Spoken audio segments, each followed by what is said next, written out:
Hello hello मेरे प्यारे प्यारे दोस्तों, आपका मेरे चैनल में स्वागत है। मेरे चैनल का नाम है रजनीकांत सिन्हा, यूट्यूब का चैनल है। और इसमें जो है जो थंबनेल है ना, वो है BIT टॉपर इन ₹500। 500 रुपया जमा करना है मेरे दोस्त, है कि नहीं? और IIT में टॉप करो। ये ऐसा मौका मिलने जा रहा है। कहाँ ट्रांसफ़र करोगे पैसा? तो वो यहाँ लिखा हुआ है। ये मेरा नाम हो गया, ये बैंक का कोड है ना, ये अकाउंट नंबर है। इसको बढ़िया से पॉज करके उतार लेना। ओके, अब हम लोग आगे बढ़ें।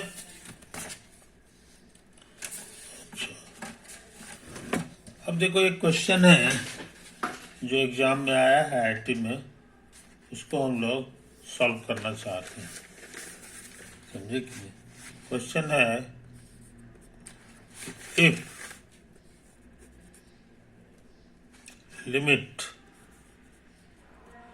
n tending to infinite root over n square minus n minus 1 plus n alpha plus beta बराबर 0, then 8 alpha plus beta is equal to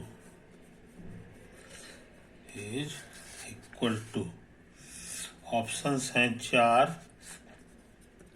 -8, -4 और ये 8। समझे? यही तो क्वेश्चन है मेरे दोस्त। अब जो है कैसे बनेगा ये हम जानना चाहते हैं, है ना। इस चैप्टर में सिर्फ एक ही फॉर्मूला है जिसका नाम है 1/n टेंडिंग टू इन्फिनिट। ये वेरी लार्ज होगा ना तो ये 0 की ओर भाग जाता है। ये बहुत मामूली फॉर्मूला है। अब उसी की मदद से इसको बनाना है, उसी की मदद से बनाना। अब हम इसको अभी बना नहीं रहे हैं, है कि नहीं। इसको जो है हम एक छोटा सा दूसरा क्वेश्चन ले रहे हैं। मान लो लिखा हुआ है 2n square minus 3n plus 5, और यहाँ लिखा हुआ है 3n square plus n minus 1। इसी तरह कुछ लिखा हुआ है। आई टेंडिंग टू इन्फिनिटी वाला सवाल है कि नहीं। हम इसी तरह बता दें, इसका आंसर जानते हो क्या होगा? 2/3 होगा। ये वाला नंबर और ये वाला नंबर आंसर हो जाता है। अब इसके पीछे क्या कारण है सो समझ लो, तर्क क्या दिया जाता है सो समझ लो। n स्क्वायर से ऊपर भी भाग दे दो, नीचे भी, तो ये 2 हो जाएगा, और ये n स्क्वायर से भागा लगेगा तो ऐसा हो जाएगा, और ये तुम्हारा 1/n स्क्वायर हो जाएगा। आई बात समझ में?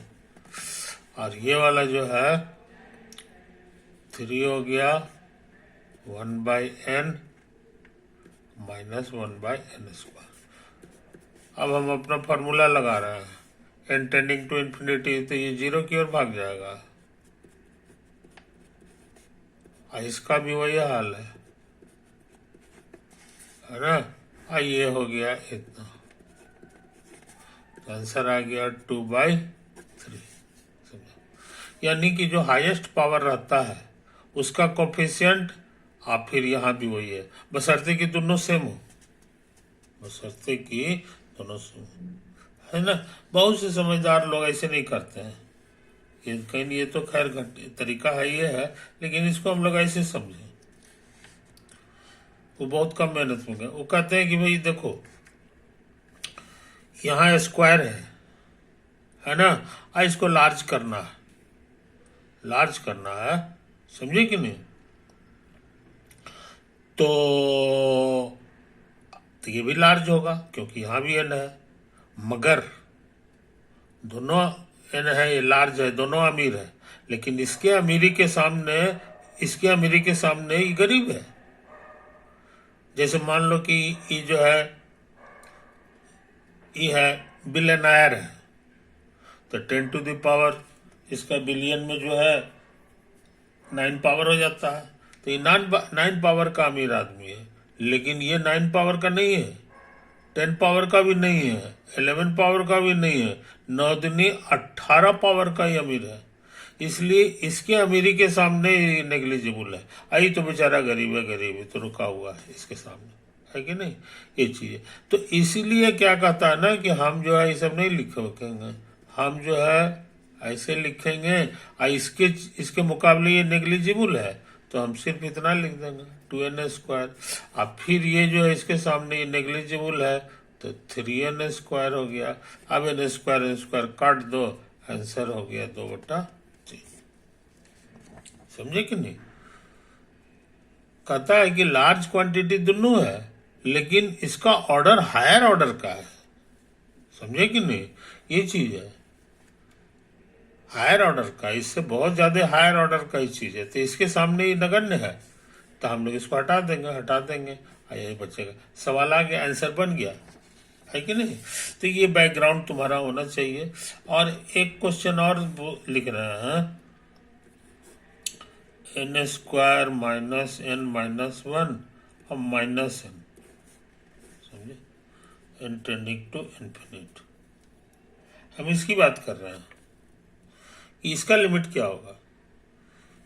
देखो ये यहाँ तो तुम कहोगे, यहाँ देखो दिक्कत कहाँ है, तो समझो लार्ज होने जा रहा है ये, तो ये हायर ऑर्डर का लार्जनेस है, तो इसके सामने ये नेग्लिजिबल है, तो कहोगे इसको हटा देते हैं।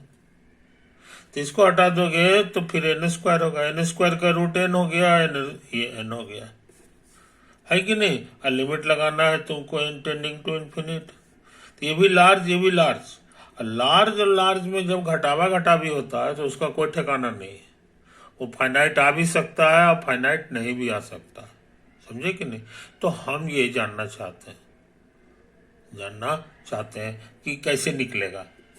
इसके लिए ट्रिक क्या है, सब समझ लो। इसको नीचे गुना कर दो यही वाला चीज से, लेकिन प्लस वाले से, समझे? तो ऊपर भी करना होगा, तो ऊपर इसी से गुना करोगे तो a minus b a plus b का प्रोडक्ट होता है a² और माइनस b²। तो a की जगह इसको लिख दो, और ये हमारा b की जगह हो गया, है कि नहीं? अब स्क्वायर करोगे रूट खत्म होगा, तो इतना हो गया, ये n² कैंसिल हो जाता है, तो तुमको सिर्फ बचने जा रहा है इतना ऊपर में, और नीचे वाला से कोई खतरा नहीं है क्योंकि प्लस है, ये लार्ज है, ये भी लार्ज है, तो लार्ज को जोड़ेंगे तो लार्ज होगा, इसलिए इससे अभी कोई खतरा नहीं है, समझे? इसको उतार दो। यहाँ पे फिर वही ट्रिक लगा सकते हो, इसको रहने दो। हाँ, इसके मुकाबले ये नेग्लिजिबल है क्योंकि हायर ऑर्डर का लार्ज है, इसलिए इसको हम ड्रॉप कर सकते हैं। तो ये हमारे लिए इतना हो गया, ये ड्रॉप कर दिए। अब ये भी n मिलकर 2n हो गया, है ना? यहाँ भी वही तमाशा है, इसके मुकाबले इसको तो लार्ज हो जाना है, तो ये 1 2 का तो कोई वैल्यू नहीं है, इसीलिए हम चाहें तो इसको सिर्फ इतना लिख सकते हैं, और ये 2n हो गया आपका, n टेंडिंग टू इन्फिनिट, समझे? इस तरह से ये कट छट के माइनस आधा आंसर आ गया। इस तरह से लिमिट का सवाल में हम लोग यही सब ट्रिक व्रिक लगा के उसका अंदाज लगा लेते हैं कि क्या सही आंसर होगा। ये दोनों का लिमिट जो है फाइनाइट आंसर आ जाता है।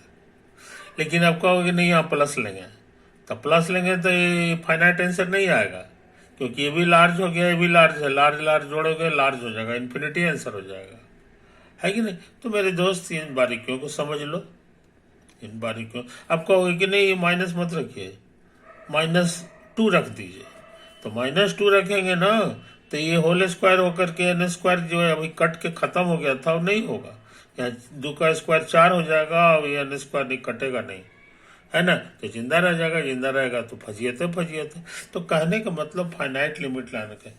अच्छा, अब इतना बैकग्राउंड के आधार पे अब हम इस क्वेश्चन पे आंसर करें।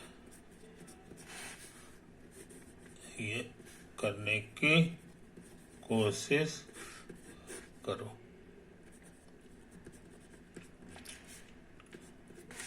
प्लस अल्फा इंटू एन और प्लस बीटा बराबर 0। हमको कहता है ये कैलकुलेट करना है, तो जरा अल्फा भी निकल जाए बीटा भी निकल जाए तो कैलकुलेट हो जाएगा, है कि नहीं। अच्छा, यहाँ भी एन है, यहाँ भी एन है, मगर यहाँ एन नहीं है। ये इशारा कर रहा है कि कितनों बदलेगा ये रुका हुआ रहेगा, है ना। तो अच्छे लोग जो है इस पे ध्यान नहीं देते हैं, इसको 9 तो बाहर कर लो। इसको हम लोग चाहें तो ऐसे लिख सकते हैं, limit n tending to infinite और इतना प्लस अल्फा एन और प्लस बीटा बराबर 0। कोई दिक्कत? अच्छा, बीटा को उधर भेज दो तो माइनस बीटा हो जाएगा। अब बीटा फाइनाइट नंबर है, रियल नंबर है, तो इसका लिमिट फाइनाइट आ रहा है, इसका लिमिट फाइनाइट आ रहा है। और अभी अभी हम देखे हैं कि इसका लिमिट फाइनाइट आने के लिए, जैसे यहाँ माइनस आधा आया था, कब आया था? जब यहाँ माइनस था, यहाँ माइनस नहीं है। ये इशारा करता है कि हो न हो अल्फा -1 है, अल्फा -1 है, तभी जाकर के इसका फाइनाइट लिमिट आएगा, नहीं तो नहीं आएगा। ठीक है, तो ये मालूम हो गया। अच्छा, और उसके बाद जब इतना रखोगे, -1 रखोगे, तो ये लिमिट कितना आएगा, ये हम अभी अभी निकाले हैं कि माइनस आधा आ जाता है। तो इसी हालत में ये लिमिट माइनस आधा आ गया, ये पहले से बिट्टा था, दोनों इक्वेशन मिल गया। तो हमको लग रहा है बिट्टा भी मालूम हो गया, ये आधा होगा। अब अल्फा मालूम हो गया कि ये -1 होगा, है कि नहीं। हमको निकालना है अल्फा प्लस बिट्टा गुना 8। 8 छोड़ दो, देखिए -1 प्लस आधा कितना हो गया जी, माइनस आधा आ रहा है, तो गुना होकर -4 आ जाएगा, तो समझे। तो इस तरह से जो है ये खतरनाक सवाल हम लोग बना लिए। इसी का नाम है आईआईटी का क्वेश्चन, है कि नहीं। आईआईटी के एग्जामिनेशन में यही लोग जो है नचा नचा के क्वेश्चन तैयार करते हैं। तो -4 तो यहाँ है, इसका सही आंसर हो गया सी। इसके पीछे क्या तर्क वितर्क है, सो हमको उम्मीद है कि तुम समझ रहे हो, है कि नहीं। ये हर चीज को जो है एकदम से ब्रूट फोर्स उसको कहते हैं, है ना। कैसा फोर्स? Brute force. हिंदी में कहोगे थेथर वाला जो है, थोथर वाला जो है ताकत लगा देना, कि बस हड़ाइल खाली ताकतें लगा रहा बिना दिमाग लगाए हुए, ऐसे नहीं चलता है। इस तरह का जो तर्क वितर्क है लिमिट निकालने का, कि इसके सामने ये नेग्लिजिबल है, ये है, वो है, ये सब एनालिसिस कहलाता है। क्या कहलाता है? एनालिसिस। तो देखोगे तुम्हारा जो है प्रोस्पेक्टस रहता है आईआईटी का, उसमें लिखा रहता है कि हमको कैसा लड़का चाहिए, हमको कैसा लड़का चाहिए। तो ऐसा लड़का जो खाली किताबी कीड़ा ना हो, किताबी कीड़ा ना हो, उसके पास एनालिटिकल माइंड हो, एनालिटिकल माइंड। आई बात समझ में?